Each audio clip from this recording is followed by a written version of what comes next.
지난주 서울 강남 상구의 아파트값이 처음으로 내린 데 이어 동작구와 용산구의 아파트값도 하락세로 들어섰습니다.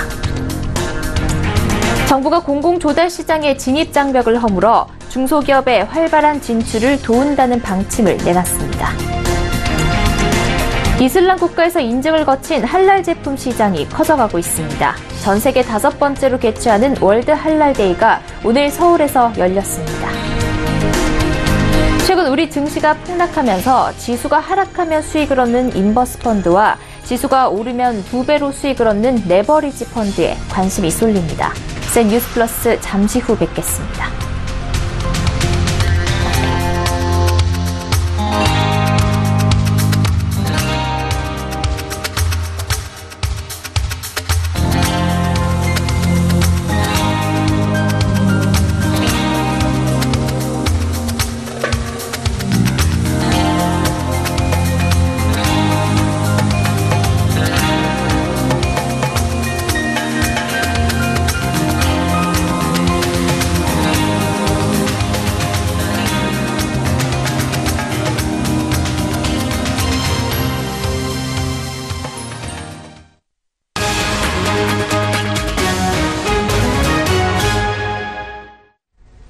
시청자 여러분 안녕하십니까? 센 뉴스 플러스 양한나입니다.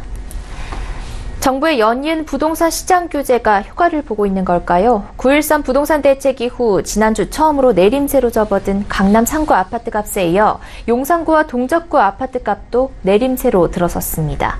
유민호 기자입니다. 한강을 끼고 있는 서울 용산구의 한 아파트 밀집 지역. 최근 들어 아파트를 사겠다는 문의가 뚝 끊겼습니다.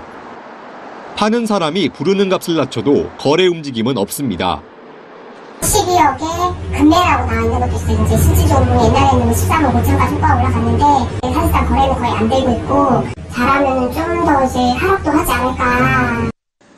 현장에선 지금 아파트 값도 정상이 아니란 목소리가 나옵니다. 근데 무슨 집값에 4년 만에 등록기는 게 말도 안 되는 거 아니에요? 12억. 이번 주 서울 아파트값은 9.13 부동산 대책 등 정부 규제 여파로 8주 연속 오름폭이 줄었습니다.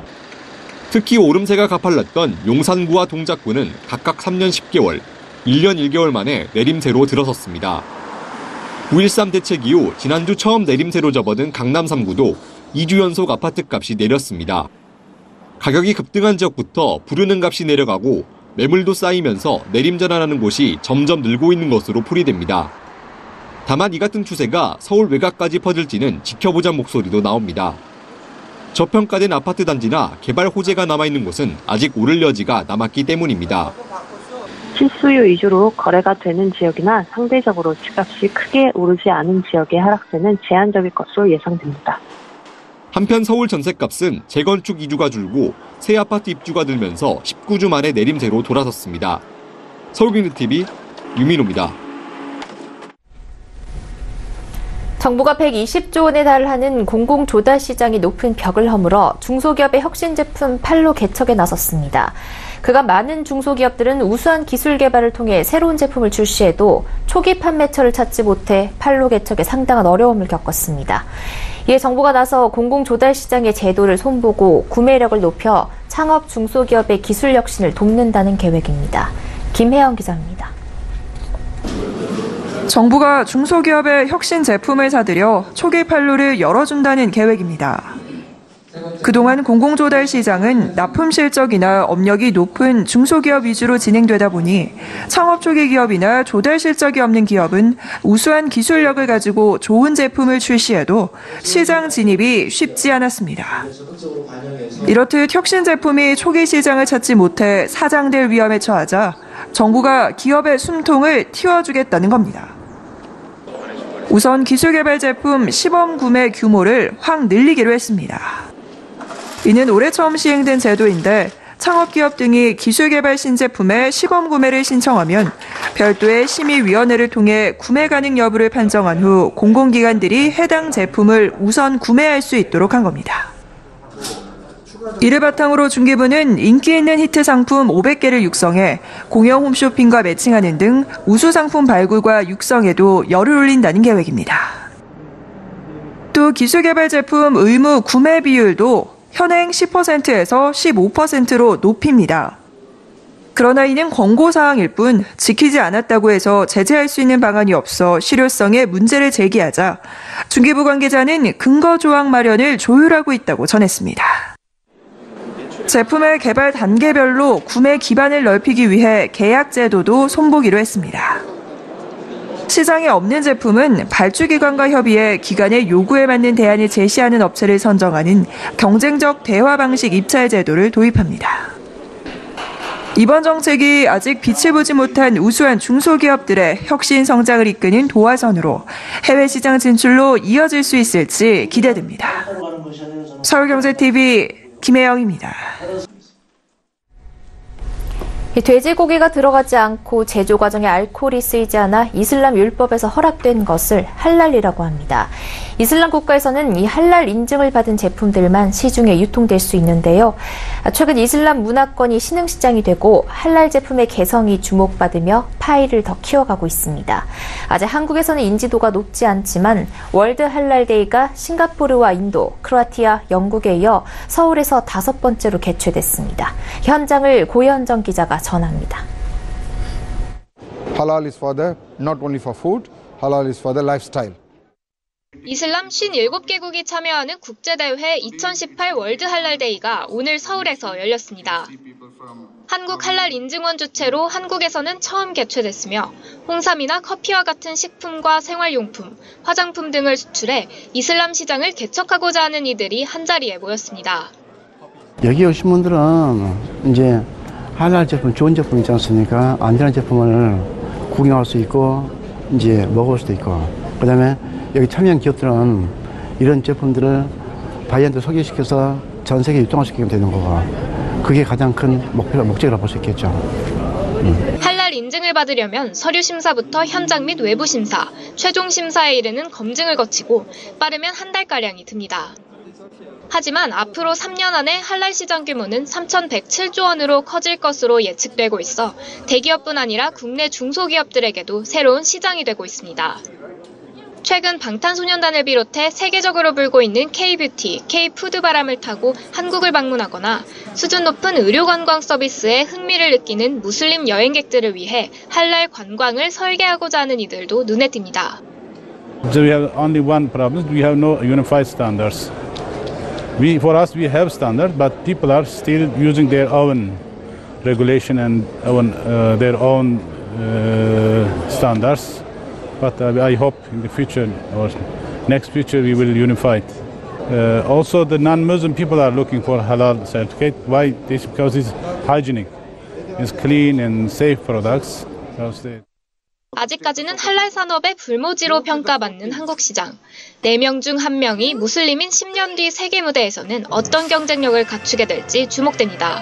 서울경제TV 고현정입니다. 코스피 급락이 이어지면서 지수가 하락할 때 수익을 볼 수 있는 인버스 펀드가 높은 수익률로 인기를 얻고 있습니다. 우리 증시가 바닥까지 내려왔다는 예측도 나오면서 지수가 오르면 2배로 수익을 얻는 레버리지 펀드도 큰 관심을 받고 있습니다. 전문가들은 이 인버스와 레버리지 펀드가 좋은 전략이 될 수는 있지만 변동성이 큰 장세에선 리스크가 더 높기 때문에 주의해야 한다고 조언합니다. 김성훈 기자입니다.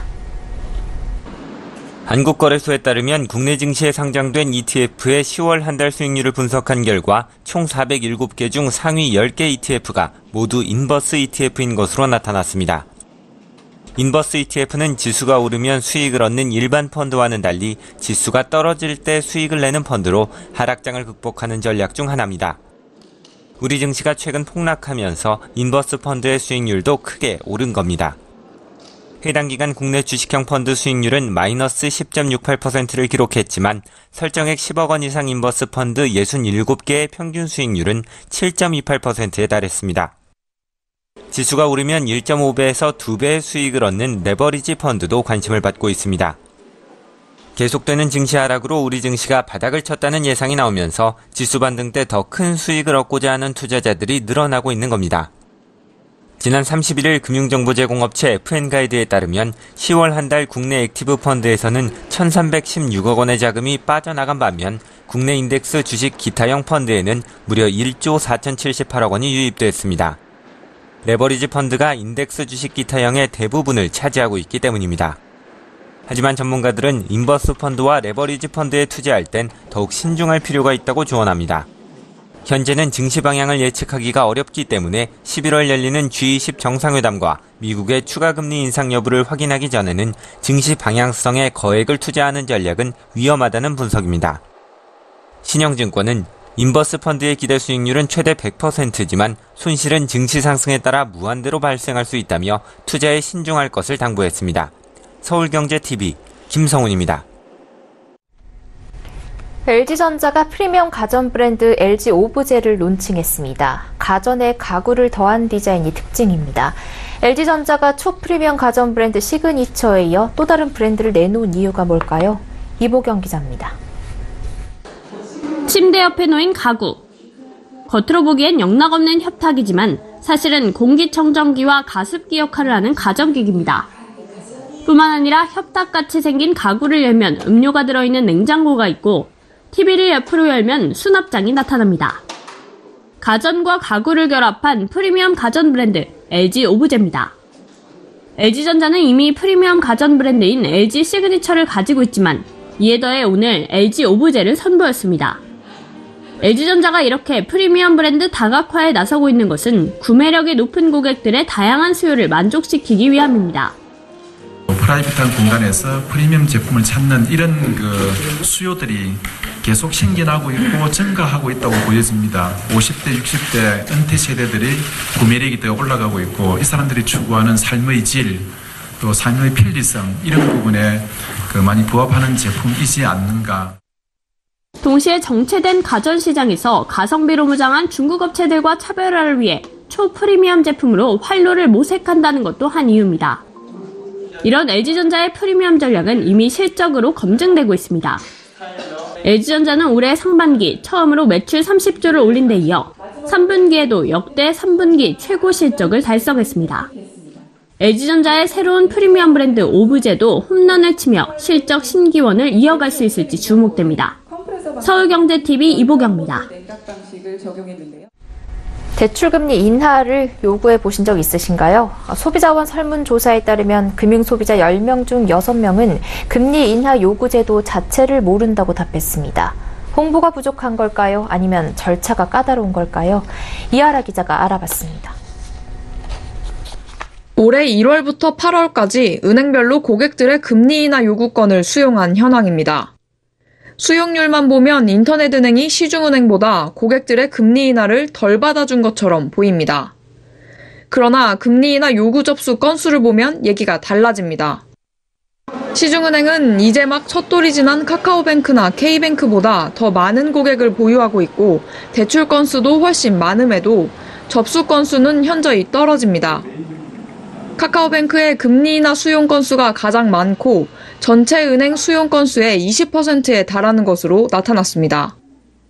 인터넷은행 대출 고객들이 은행에 훨씬 더 적극적으로 금리 인하 요구를 하고 있다는 겁니다. 바꿔 말해서 모바일 뱅킹이나 인터넷 뱅킹 같은 비대면 채널로 고객들이 금리 인하 요구권을 행사할 수 있다면 이 제도를 활용할 고객들이 많다는 의미가 됩니다. 지난달 금감원은 대출 고객들이 은행 창구에 가지 않고도 비대면 채널인 모바일 인터넷 뱅킹을 활용해 대출 금리 인하 요구권을 행사할 수 있게 하는 시스템 구축을 요청했습니다. 금융감독원 관계자는 시중은행을 비롯한 대형은행에선 내년 1월부터 비대면으로 대출금리 인하 신청이 가능해질 것이라고 말했습니다. 4대 시중은행인 KB국민, 신한, 우리, KEB, 하나은행 모두 시스템을 구축 중이라고 말했습니다. 그러나 신청부터 서류 제출, 그리고 결과 안내까지 모두 비대면으로 해결할 수 있는 인터넷은행과는 달리 시중은행에선 대출금리 인하 신청 서비스만 비대면으로 가능해질 전망입니다. 서류 제출은 창구에 방문해서 해야 한다는 겁니다. 서울경제TV 이하라입니다. 중소기업은 대기업에 비해 내부 통제가 부실하다 보니 임직원 횡령 등 회계 부정 사례가 더 빈번하게 일어나고 있습니다.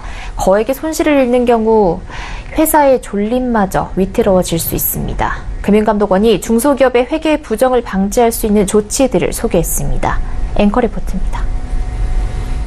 중소기업인 A사는 인건비 절감 등을 위해 회계팀장인 갑에게 약 20년간 자금 업무와 회계 업무를 모두 맡겼습니다.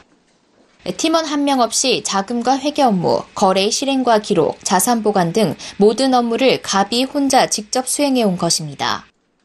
갑은 본인의 주식 투자 손실을 만회하기 위해 회계장부를 조작해 회사의 현금과 예금 등을 무단 인출 사용하는 등 6년간 회사 자산의 40%에 해당하는 금액을 횡령했습니다. 외부 감사를 마친 회계법인조차 갑의 횡령 사실과 회계 부정 사실을 인지하지 못했습니다. 이처럼 중소기업은 대기업에 비해 인력과 자원이 부족하고 내부 관리보다는 영업을 중시함에 따라 내부 통제가 취약하다는 한계점이 있습니다. 금융감독원은 중소기업 사장님을 위한 회계 부정 방지 체크포인트 7가지를 소개했습니다. 우선 자금 담당자와 회계 담당자를 반드시 분리해 각각 다른 사람이 담당하도록 해야 한다고 조언합니다. 또 정기적인 점검 외 현금과 통장 잔액을 사전 예고 없이 불시에 점검하는 게 좋습니다. 휴면 계좌 등 사용하지 않는 계좌는 즉시 해지해야 휴면 계좌를 이용해 자금을 횡령하는 경우를 방지할 수 있습니다. 현금을 출금할 때는 사전에 등록된 계좌에 한해 관리자의 승인을 받은 경우에만 계좌 이체가 가능하도록 통제해야 합니다. 통장과 법인카드, 인감, 유가증권 등은 한 사람에게 전부 맡기기보다 각각 다른 담당자가 관리 보관하도록 하는 게 좋습니다.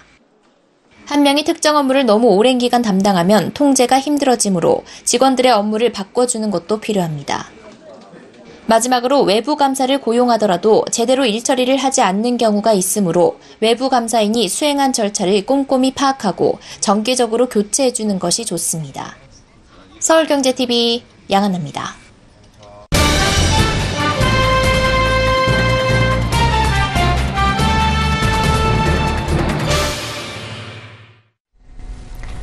완성차 업체들의 3분기 실적이 곤두박질을 치면서 자동차 산업의 위기감이 감돌고 있습니다. 내년 상반기까지 이 같은 분위기가 이어질 것이라는 관측이 지배적인데요. 전문가들은 우리 자동차 산업의 구조적 문제들을 풀어내는 게 해법이라고 입을 모으고 있습니다. 자세한 이야기를 경제산업부 정창신 기자와 나눠보겠습니다. 정 기자, 우리 국내 자동차 산업이 위기다라는 말은 계속해서 나오고 있는데 이런 이야기 계속 나오는 배경이 어디에 있을까요? 네, 일단 전문가들은 우리 자동차 산업의 구조적인 문제 때문이라고 분석하고 있습니다. 이 완성차 업체들은 해외 생산 판매 비중이 높은데요. 세계적 수요가 이를 뒷받침해주지 못하고 있다는 겁니다. 이항구 산업연구원 선임 연구위원은 이 2008년 금융위기 때는 이 GM 파산과 동일본 대지진 등이 오히려 우리에게 호재로 작용하면서 반사 이익을 누렸지만 이 과거 두 차례 위기와 비교하면은 요즘이 더 위기라고 설명했습니다. 준비한 표를 좀 보면서 설명을 드리면요. 자동차 산업협회에 따르면 올 들어 3분기까지 우리 완성차 업체들의 해외 판매는 176만여 대인데요. 전년 동기보다 9%가량 줄었습니다. 또 같은 기간 내수 판매는 113만여 대로 역시 전년 같은 기간보다 3%가량 감소했는데요. 해외 판매 부진이 더 심각하다는 얘기입니다. 네, 말씀하신 대로 세계적으로 이 수요가 신통치 않은 것도 문제지만 유독 우리나라 자동차가 해외 시장에서 경쟁력이 떨어지는 건 아닙니까? 네, 그 말씀하신 대로 이 제품 경쟁력과 가격 경쟁력이 좀 떨어진다는 지적이 나옵니다. 이 제품 경쟁력이 약한 것은 이 연구개발 투자가 절대적으로 좀 부족하기 때문인데요. 이항구 선임연구원은 2016년 기준으로 봤을 때 R&D 투자 금액은 한국이 7조 5천억 원에 불과했지만 이 미국이 이 당시 23조 원, 또 일본은 37조 원, 독일은 49조 원을 투자를 했는데요. 이 2016년 이후에도 이 같은 분위기가 이어져 오고 있다면서 내년부터는, 그러니까 2019년부터는 이 연구개발을 게을리한 결과가 나타날 것이라고 내다보기도 했습니다. 또 고임금 구조가 제품 단가를 높여서 이 가격 경쟁력이 떨어진다는 지적도 있는데요. 한번 들어보시죠. 국내가 고비용 저생산 구조이기 때문에 이 내부적으로 나오는 단가 자체가 좀 높아요. 비용 자체가 높으니까 다른 차하고 가격 경쟁력에서 떨어질 수밖에 없는 부분도 있거든요. 네, 이렇게 경쟁력 자체도 떨어지고 있는데 노조가 과도한 그 임금 인상을 계속해서 요구를 한다는 점도 계속 문제로 지적이 되고 있습니다. 그래서 이 노사 관계 역시 리스크로 볼 수 있겠죠. 네, 그 말씀하신 대로 이 자동차 산업의 이제 구조적인 문제 중 하나가 뭐 끊임없이 나오고 있죠. 이 노사 관계인데요. 이 미국과 중국 등 이 통상 전쟁이 일어나고 있는 가운데 이 노사가 힘을 합쳐서 위기를 좀 극복해야 된다라는 어찌 보면 당연한 얘기가 끊이질 않고 나옵니다. 이제 업계 관계자의 얘기를 한번 들어보시죠. 과도한 임금 인상을 요구하거나 이렇게 했을 때 이제 노사가 공배를 할 수가 있지 않습니까? 또 만약 미국이 자동차에 대해서 관세를 부과한다든지 이렇게 하면은 그 힘든 상황이고, 또 중국은 뭐 중국대로 자기네들 자동차 수입 규제를 할 거고, 사실은 팔아먹을 데가 없는 거죠, 자동차를. 위기 상황을 인식해서 노사가 하나 화합하는 게 제일 급선무고. 네, 자동차 업계가 이 지금의 위기를 극복하기 위해선 다각도의 이 문제 해결이 필요할 것 같은데, 최근에 발생한 어닝 쇼크를 어닝 서프라이즈로 만들 수 있을까요? 네, 일단 전문가들은 지금의 이 어닝 쇼크를 어닝 서프라이즈로 만들기에는 조금 어렵다고 좀 입을 모으고 있습니다. 이 실적 부진이 당분간 계속될 것이라는 얘기인데요. 이 위기 극복을 위해서는 이 앞서 지적한 구조적인 문제를 풀어가는 것이 해법이 아닐까라는 생각이 좀 듭니다. 여기에 중국과 미국 시장에 좀 집중할 것이 아니라 동남아 등 신시장을 좀 개척해야 되고요. 또 자동차 산업의 체질 개선을 위해서는 이 경쟁력이 떨어지는 부품사도 이 정리가 필요하다는 지적이 나옵니다. 이건 왜 그러냐면 하나의 완성차에만 부품을 공급하는 이 부품 회사들은 완성차가 타격을 받으면 직격탄을 맞을 수밖에 없기 때문인데요. 또 글로벌 강소기업을 육성해서 뿌리부터 탄탄히 하자는 겁니다. 특히 완성차 업체와 이 전장사 간의 이 협업을 통해서 이 중복 투자를 좀 막을 수 있도록 정부가 나서서 이 판을 좀 깔아줘야 하는 거 아니냐, 이런 또 지적도 나오고 있습니다. 네, 국내 자동차 업계 위기를 정창신 기자와 짚어봤습니다. 말씀 고맙습니다. 네.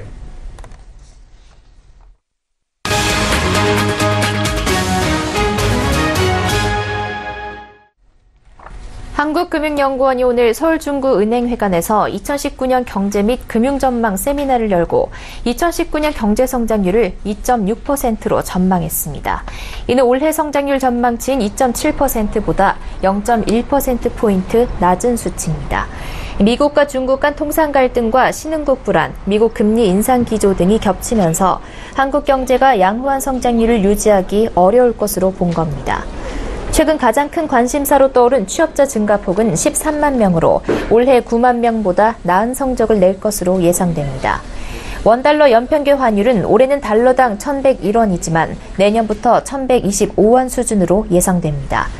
주식시장은 내년에도 높은 변동성이 이어지며 올해 하반기와 비슷한 수준에 머물 것으로 관측됩니다. 금융연구원은 미중 무역 분쟁 장기화에 따른 중국 기업의 디폴트 위험, 국내 수출 기업의 수익 둔화 가능성, 신흥국발 위험, 가계 소비 둔화 가능성 등을 짚으며 이같이 설명했습니다.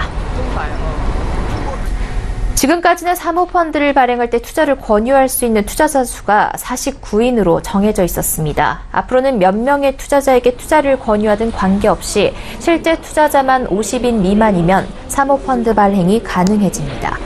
더불어민주당과 정부는 오늘 국회에서 열린 자본시장 활성화 대책 당정 협의를 통해 이런 내용의 사모펀드 규제 완화 방안을 합의했습니다. 당정은 사모펀드 규제 체계도 개편해 경영 참여형과 전문 투자형으로 나뉘던 현행 구분을 없애고 운용 규제를 일원화하기로 했습니다. 이 밖에 오늘 협의에서는 현재 10억 원 이하의 소액 공모 한도를 최대 100억 원으로 올리기로 했고 7억 원이 최대인 크라우드 펀딩 한도도 최대 15억 원으로 확대하기로 했습니다. 크라우드 펀딩 허용 범위에 대해서는 지금까지는 창업한 지 7년 이내의 벤처기업만 크라우드 펀딩이 가능했지만 앞으로는 모든 중소기업이 크라우드 펀딩을 받을 수 있습니다. 비상장 혁신기업이 안정적으로 자금을 조달할 수 있도록 비상장기업 투자 전문 회사 제도도 도입합니다. 셀트리온이 오늘 주식가격 안정 및 주주 가치 제고 차원에서 979억 원 규모의 자사주 45만 주를 취득한다고 공시했습니다. 자사주는 장내 매수로 취득할 예정이며 취득 예상 기간은 오는 2일부터 내년 2월 1일까지입니다. 홈플러스가 창사 21년 만에 새로운 CI를 도입합니다. 기존 영문 옆에 가로, 세로로 긴 2개의 타원이 겹쳐진 이미지가 추가됐습니다. 고객에게 쇼핑 혜택을 높이고 선택의 폭은 넓혀준다는 의미라고 홈플러스는 설명했습니다. 신라 면세점이 오는 11일 중국 최대 쇼핑 성수기인 광군제를 앞두고 중국 밀레니얼 세대 공략에 나서고 있습니다. 중국 유학생과 대사관, 기업인 등 약 2,000명을 대상으로 문화 교류 행사인 중국의 날 행사를 진행했고 순금 5돈 증정 이벤트를 진행합니다. 한국GM이 중형 SUV 이쿼녹스 2019년형 모델을 출시했습니다.